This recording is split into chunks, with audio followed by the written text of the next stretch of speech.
After 6 months, the late Chesoni gave me another contract again to be in charge of our warehouse and supervising people in that warehouse where now the election materials, the ballot boxes and ballot papers, you remember those days we were using the black ones, were now being brought back to the headquarters for storage and for purposes of preparation of election petition. Those are what we call sensitive electoral materials. That was the end of my assignment with the Electoral Commission of Kenya. And sometimes in 2007, in 2006, I left Kenya to go and undergo my master's degree in the US. Came back in 2007.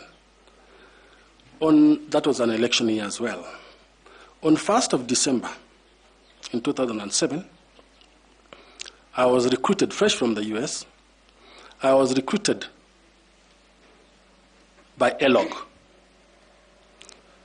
ELOG gave me an opportunity to be the chief executive officer. And at this point, I must disclose that Dr. Kokimuli, at the time, was a centerpiece behind ELOG when she was working with IED. So they gave me a job as a CEO, and ELOG was then coordinating elections, observation, and monitoring within Kenya. And it didn't materialize because hot on the heels, UNDP was also seeking for election observation and experts in election to assist in civic and voter training. So my good friend, Dr. Karuti Kanyinga, had acquired a very huge consultancy with the UNDP. And Karuti Kanyinga reached out to me and said I should join the team to go around the country carrying out civic and voter education. So I joined the team, and I was allocated two provinces. At the time, we used to call them provinces. I was allocated 2 provinces, the Rift Valley and the Western. My responsibility was to go through and engage with all stakeholders, known and unknown, in election matters. So the churches, the civil society, the CBOs, politicians, candidates, and so forth, to train them on civic and voter education. That engagement was very successful, and we went into election.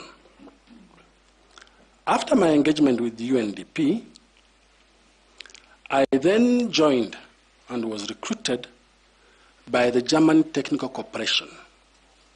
German Technical Corporation is a German government-based organization that supports governments and civil society in this country.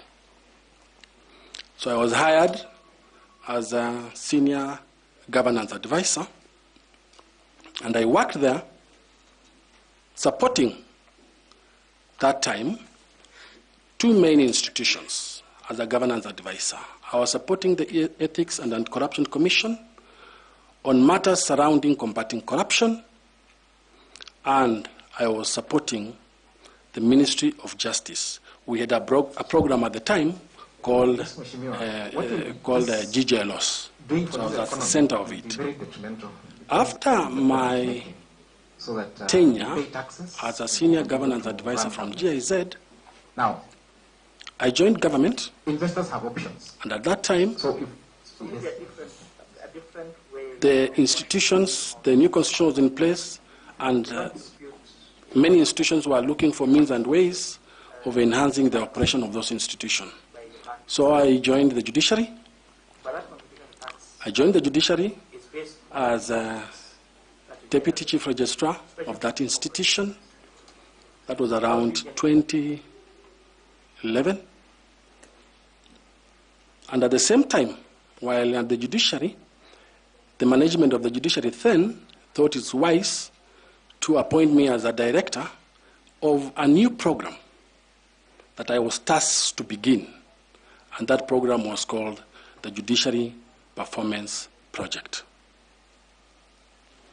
So, my responsibility then in the judiciary was to focus more on the day-to-day operation and management of the institution, because as a Deputy Chief Registrar, you're also basically in the administration, and I was tasked with fundraising for funds from the World Bank, and I designed at that time, with the help of other colleagues there, the JP project, and we were able to raise 120 million US dollars.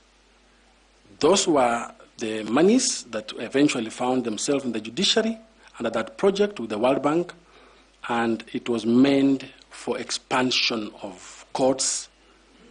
It was meant for having IT infrastructure in the courts. It was meant for buying equipments in the courts to ensure that we have at least 47 high courts, at least a high court in each county. After my tenure at the judiciary, I went back to a setting mode. And I remembered that I loved election. And my mind took me back to election. And then chairman of the African Union, Her Excellency Dr. Dlamini Zuma, was having a program of election observation and recruited me as a coordinator of elections with a specific allocation of countries within Africa. Because in a year you will have one election or two elections running in a country, and my work was basically to go around those countries to monitor and can't come down drastically if the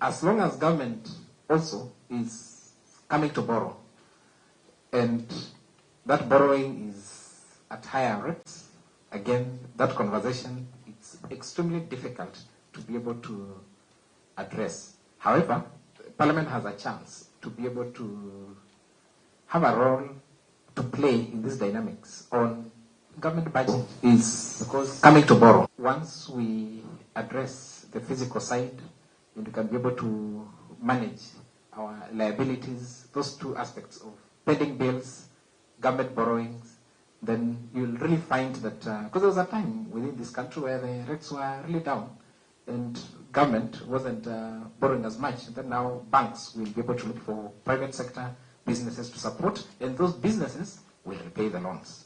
Unfortunately, at the moment, even if banks want to support small businesses, they go into raising the non-performing aspects. So those two aspects, pending bills, government borrowing, government budget, it brings this challenge within our economy. And banks can't be able to resolve that if we are not working together in partnership to be able to see how we balance that. Yeah. Or maybe a really extreme thinking cause National Treasury to have two different rates for their treasury bills and treasury bonds.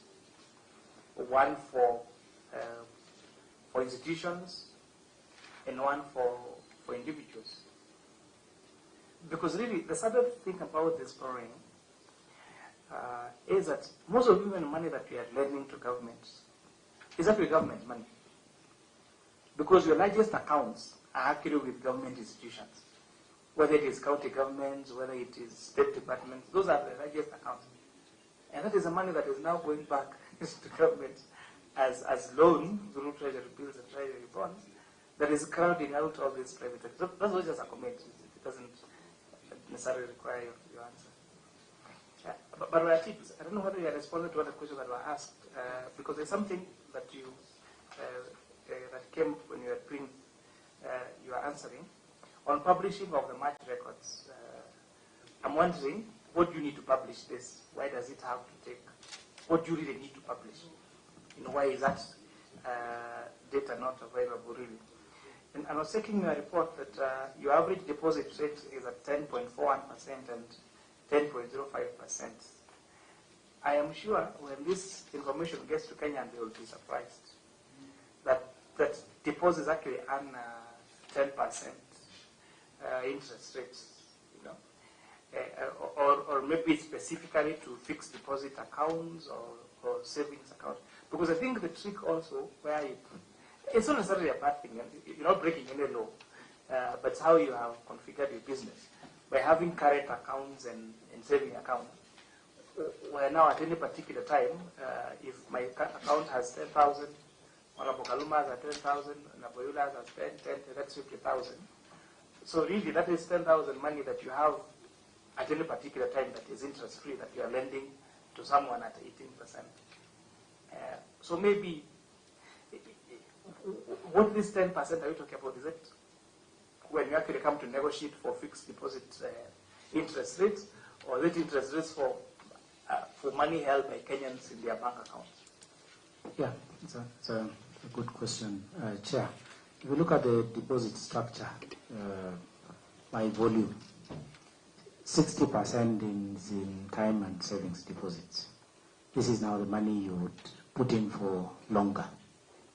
The other 40% is in the demand deposits, the transactional funds that sits in the accounts for purposes of meeting our transactions. Now, banks, out of all the deposits, it's only about 70% that is converted to loans. And it would typically, a majority of that is in the time and savings deposits because of the maturity profile. Because demand deposits, anybody could go in for money anytime. So the effective cost of funds that banks face is really on the fixed and time, the time and savings deposits, which is actually being remunerated at 10.05% on average. So it's only about 10% of the demand deposits that actually feed into to support loans. But you get that. 60% of the entire deposit book is in savings and time deposits, which are the fixed deposits are there, and the savings for longer. So that is what is the rate that you're talking about here, is actually on those ones, because effectively those are the ones that banks rely on for purposes of lending, because the deposits to loans ratio in the banking sector is about 70%. So the rest of the demand deposits do not support lending, but it's just supporting liquidity for the banking. So there's a premium for one to keep deposits for longer, and that's the premium that the banks have to pay for. Do you think that even for the fact that even though the amount held in what I would call current accounts, I'm trying to use Kiingereza ya kawaida, or what I understand, not as the practitioners, the money put by Kenyans in their current accounts, even though they don't support you in your loan portfolio, as you say, because of those ratios, but you agree with us that they support the bank in their liquidity problem, in terms of making sure that the bank is liquid, then don't you think then that, especially because of inflation also, that there should be an interest rate that should ideally be paid even on those deposits that support you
exploring is that most of even money that we are lending to governments is actually government money. Because your largest accounts are actually with government institutions. Whether it is county governments, whether it is state departments, those are the largest accounts. And that is the money that is now going back to government as loan through treasury bills and treasury bonds that is crowding out all these private sectors. That's what just a comment. It doesn't necessarily require your answer. But I don't know whether you responded to all the questions that were asked, because there's something that you that came when you were doing you are answering on publishing of the match records. I'm wondering, what do you need to publish this? Why does it have to take? What do you really need to publish? Why is that data not available really? And I was checking your report that your average deposit rate is at 10.41% and 10.05%. I am sure when this information gets to Kenyans, they will be surprised that deposits actually earn 10% interest rates, or maybe specifically to fixed deposit accounts or savings accounts. Because I think the trick also where it's not necessarily a bad thing. You're not breaking any law, but it's how you have configured your business. By having current accounts and saving accounts, where now at any particular time, if my account has 10,000, Wanabokaluma has 10,000, Naboyula has 10, that's 50,000. So really that is 10,000 money that you have at any particular time that is interest free, that you are lending to someone at 18%. So maybe, what this 10% are you talking about? Is it when you actually come to negotiate for fixed deposit interest rates, or is it interest rates for money held by Kenyans in their bank accounts? Yeah, it's a good question, Chair. If you look at the deposit structure by volume, 60% is in time and savings deposits.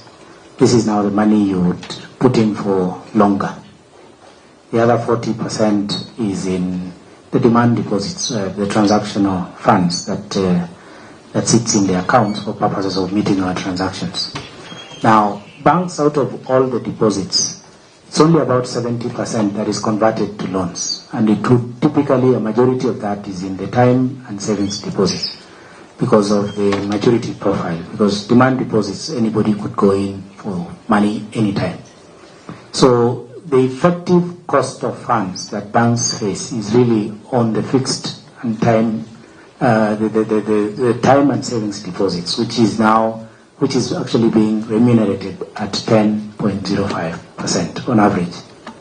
So it's only about 10% of the demand deposits that actually feed into to support loans. But you get that.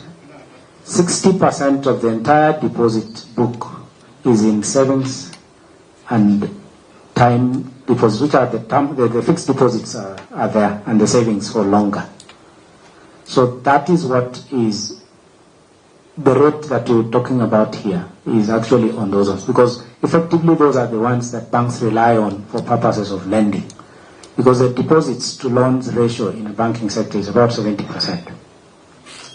So the rest of the demand deposits do not support lending, but it's just supporting liquidity for the banking sector. So there's a premium for one to keep deposits for longer, and that's the premium that the banks have to pay for.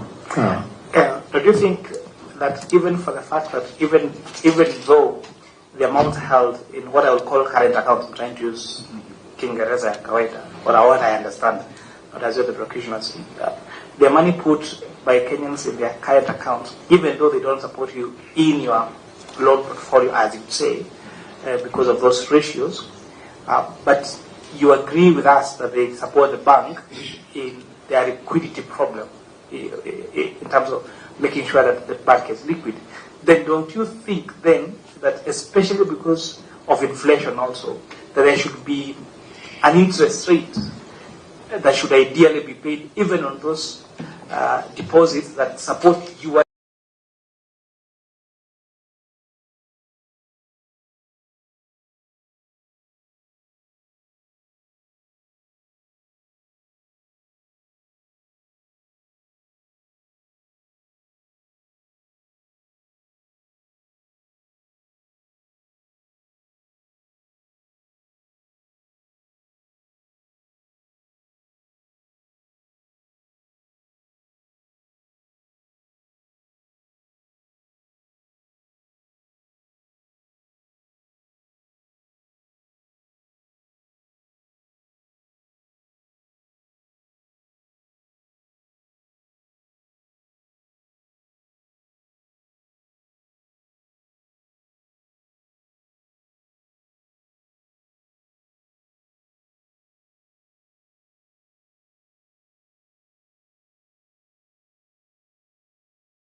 So it will take 5 years for us to reach the 10 billion. But what I'm asking, is there any disclosure to demonstrate that the reactions to this effect are there? Or how long does it take? Do we have any disclosure to tell us when the CPR was reduced, it took this time for this institution to react to the changes?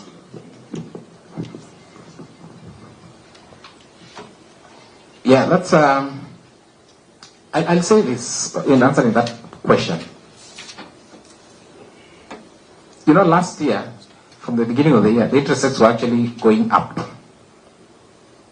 Not all banks adjusted their rates upwards, because again, banks are competing. So it's not just an issue of increasing the rates, because you can increase the rates and then now be able to mark yourself out of the market. So there are some banks, deliberately, they maintained their interest rates to compete in the market as the interest rates were going up. Now, those banks are in a dilemma even currently. Now when they are coming down, we are being asked to come down. And yet when you're going up, we never went up. We actually took a hit just to be able to remain competitive and then also take consideration of our customer. Because they were feeling that, yes, we increase, the customer fails to pay, it goes to non-performing loans. So that's the dilemma that there is in the market. That's why you'll see it's not uniform. For February MPC, there are banks who have moved 0.3%. There are banks who have moved 3%. So if you look for a bank that has moved 3%, you may find when it was going up, they moved up by a slightly higher margin. So they're able to make a slightly higher margin coming down. But for a bank which remained, it was at 16, it's coming down, then we're asking the bank to still come down. You may find that that's why there's this variance, in that you'll find some banks have moved 0.5, others have moved 1, others 2, others 3%. I may not have the advantage of the whole conversation, but I was following the discussions. But in the last 1 or 2 years, we've never had the CPR rate go beyond 14%. So even the argument that then these banks they never adjusted the interest rates downwards and they actually took a hit, I don't think that is really factual. It's actually misleading, because in any case, we've never had interest rates the CPR rate go above 14%. And if you follow the law, and then that should be at least at most 4 percentage points, then the highest should have been at 18 at any particular time, which is what is there with most banks now. So do you really want to say that as a statement of fact? Yeah, typically, maybe I can use an example for purposes of demonstrating this in terms of the CBR has moved consistently. I think it moved all the way to 13% last year. That's the highest that we 13. So 13 plus 4 percentage points, then the interest rates should not have gone anywhere above 17. The average now, as per the report of Central Bank, is 16.4. So it means that the average is way higher than even when the interest rate was the highest at 13%. Yes, because there is a risk margin that is loaded onto it, and maybe so that I answer the question around whether capping is an option. Before you go there, Chair, with your permission. Yes, I'm coming. The question before you go to capping, because we are looking at solutions around this one issue. You've been told that the Monetary Policy Committee set the current rates over 30 days ago. And the law you referred to speaks to the banking industry being able to act within 30 days. We need an explanation for that, and the penalty you would rather we preferred for the non-compliant banks. Yeah, so maybe even to help you, the last MPC meeting was on 8th of February. Okay, so 30 days from 8th of February, will be on and about 8th of March. Today we are on the 25th of March. So between 8th of March and 25th of March, how many days later? 17 days later. Yes. So then you are clearly in breach of the law, and you're justifying how you're in the breach of the law. Let me explain, Chair. Hold on. I would also want you have a chance. I would also want to understand how the risk margin is determined. Because besides that, there's a risk margin. Is it on personal or on individuals, or the rate is common across the board? Yeah, but now, again, I was following the conversation, and the answer was that different banks have different ways of determining the risk factor. And anyway, but I'm not attempting to answer your question. Responding to that's why Chair had asked earlier that could we be in a situation where we are supposed to legislate over this risk issue, because it might be misused. Thank you. Thank you very much. So respond to the question about the risk factor and why it has to be different with different banks, and whether you think that then the best way to have a uniform. And I'm asking you as a representative of the banks, because we are not here to.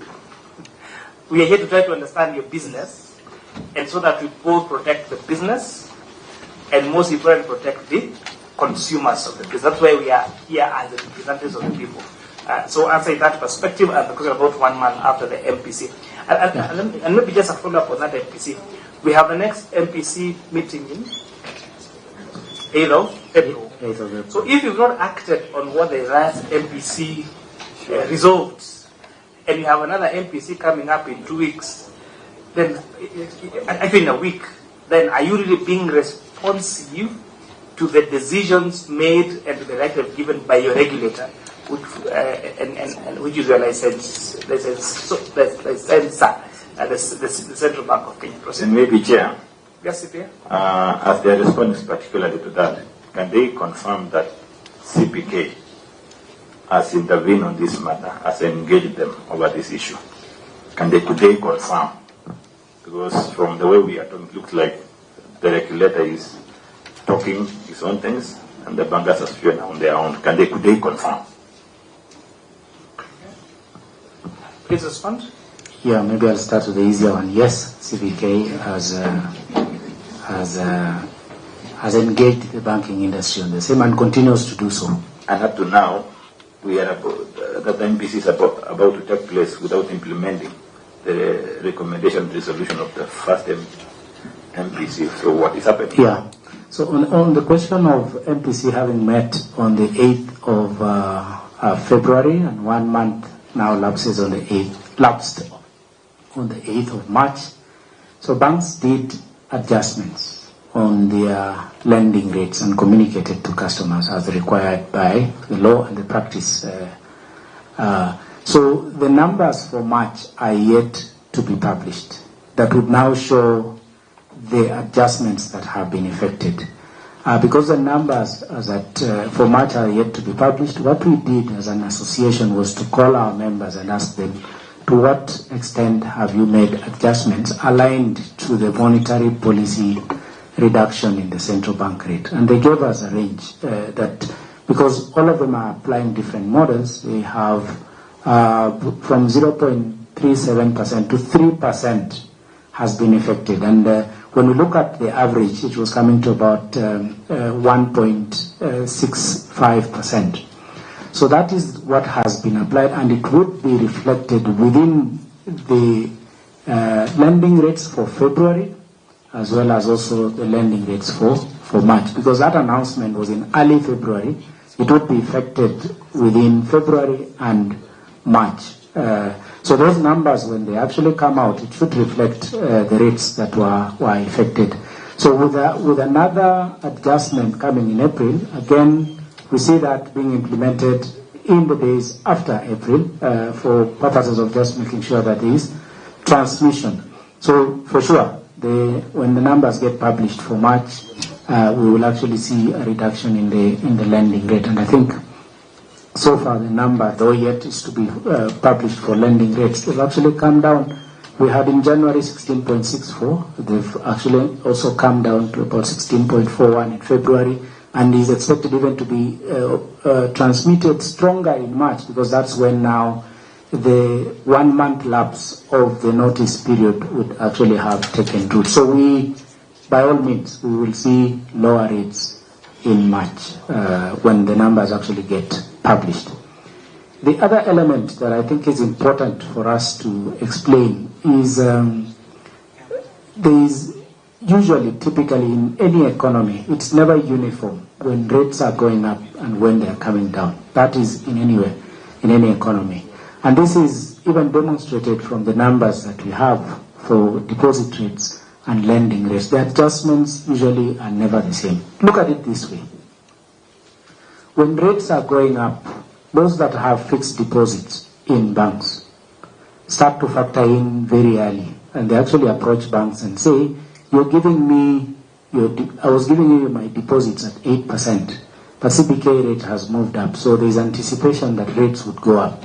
They're even willing to break a fixed deposit to contract it at a higher rate when rates are going up, because there is an incentive for it to do this. And they can even argue and say, all rates are going up, government security rates are going up, so policy rate has gone up. Now, there is pressure on the side of bank to reprice the deposits, because the depositors want a higher return because they can factor in the changes in the market.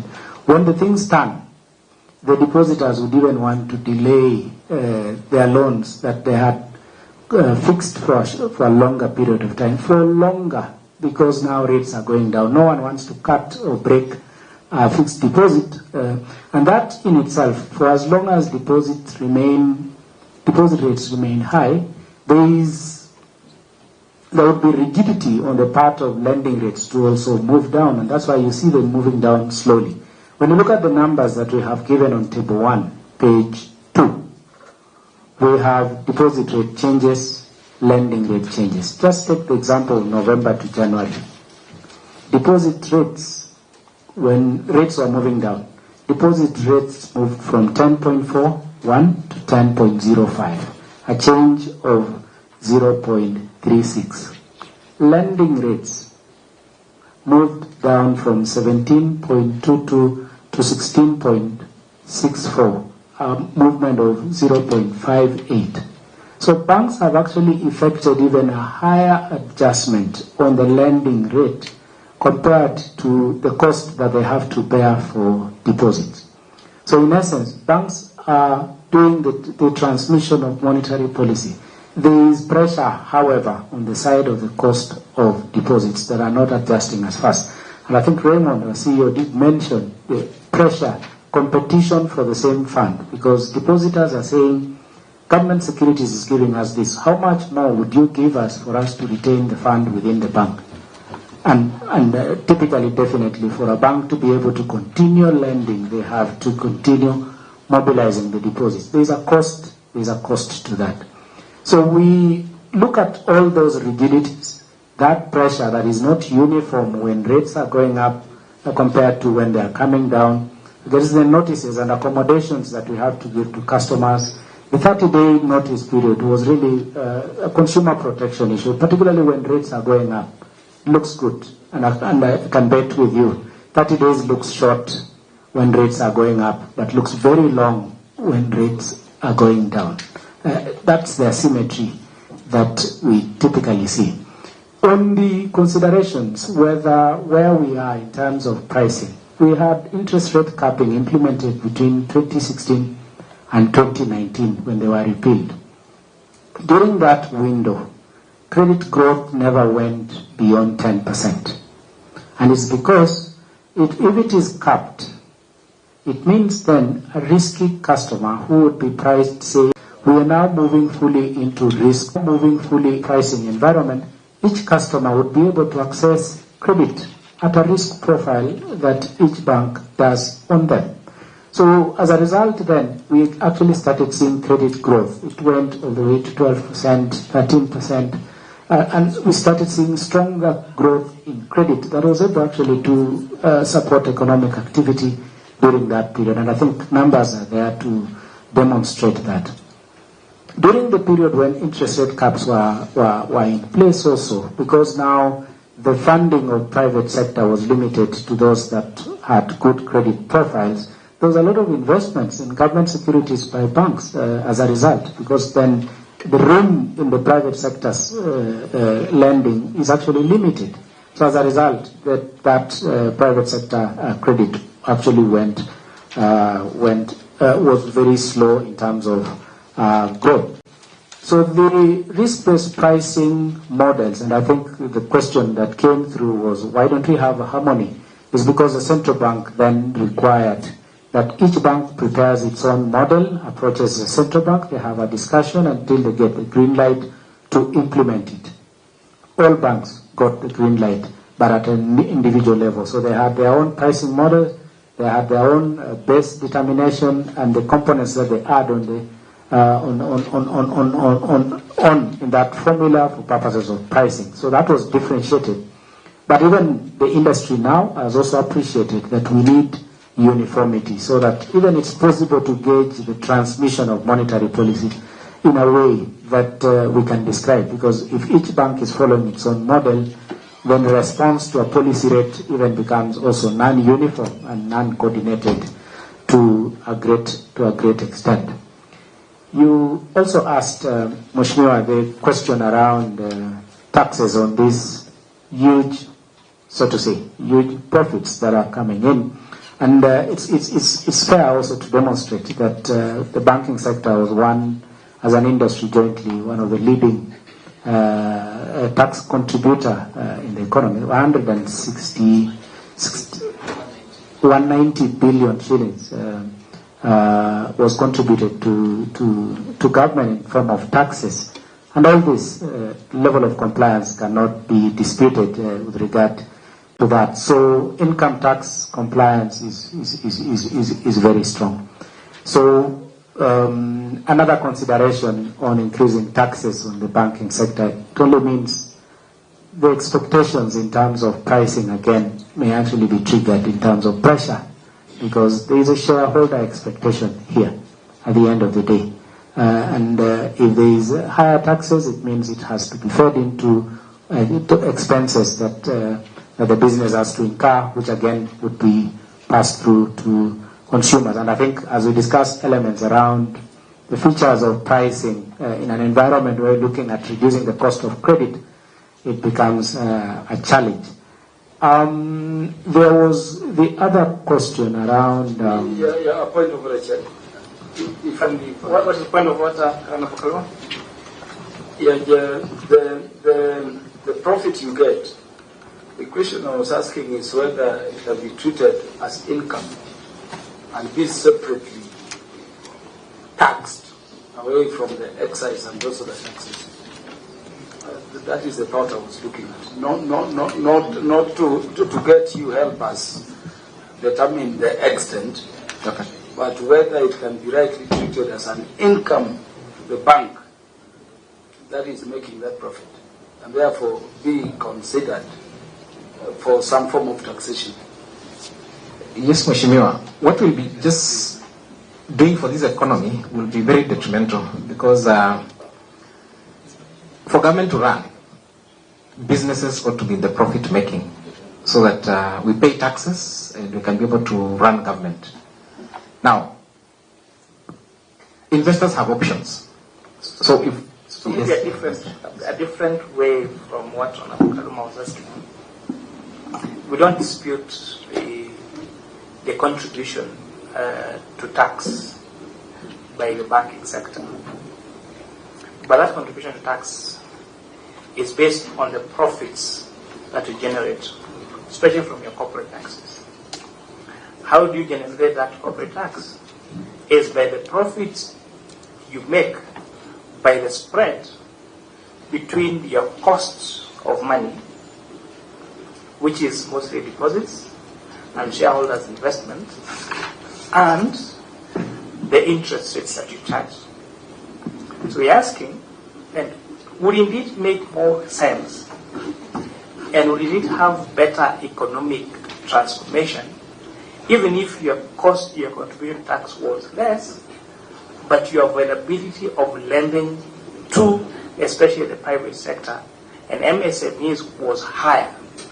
In that way, you don't have to be the greatest contributor to tax.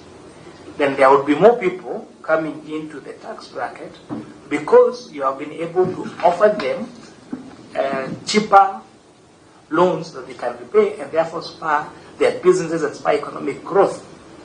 Rather than say, you know, we are the big boys, we pay a great amount of tax to government to run this administration, to run the government, and therefore, that's why we are making out of profit. But at what costs? It is like if I would sell food, okay, and now the profits I make from selling my food is contributing very much to taxes, but again, the government has now to take the money that we contribute to taxes to go and give those people relief food because you have increased the cost of food. I'm thinking about that particular, where do we achieve this particular balance in this case? Your contribution to tax, perfect. But maybe we need to think about how do you make at least normal profits compared to other sectors and support MSMEs and private sector, and that way we all contribute to breaking